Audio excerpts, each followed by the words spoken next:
Getting ready at Land's End. Our fuel is checked by independent observers from the AA. The local mayor is here as a witness.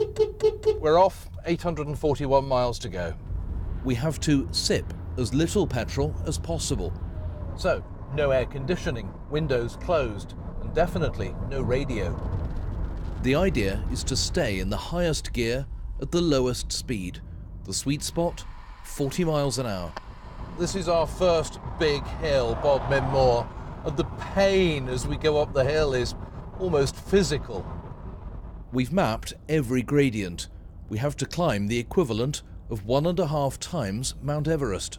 To get the world record, we have to achieve more than 70 miles to the gallon. That is really difficult.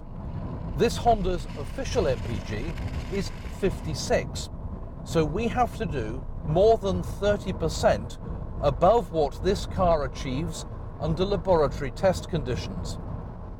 The breakdown van is behind us all the way, acting as a warning to other vehicles. It's also carrying a tracker to prove our route. We take turns.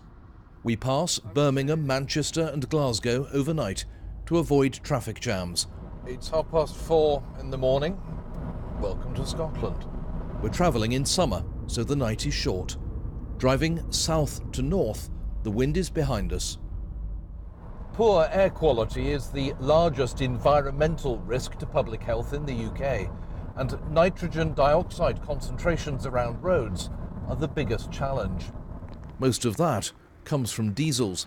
New ones are much cleaner, but in 2000, only 13% of cars had diesel engines.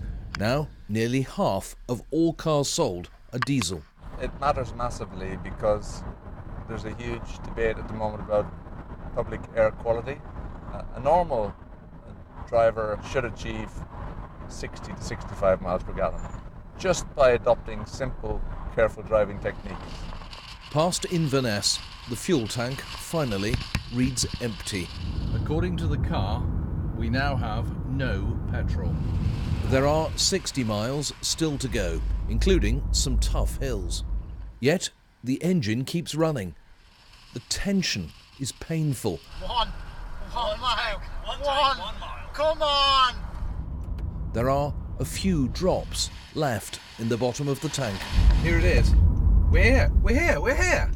26 hours after leaving Cornwall, we arrive at John O'Groats. Get in! One tank, baby! One tank! Really? I never expected that.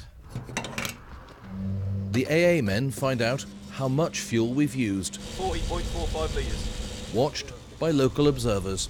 What have we got? 94.8 miles per gallon. Is that right? 94.8. Just say that one more time.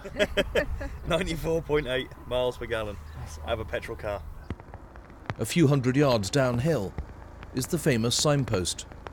We never expected to achieve this on just one tank of petrol.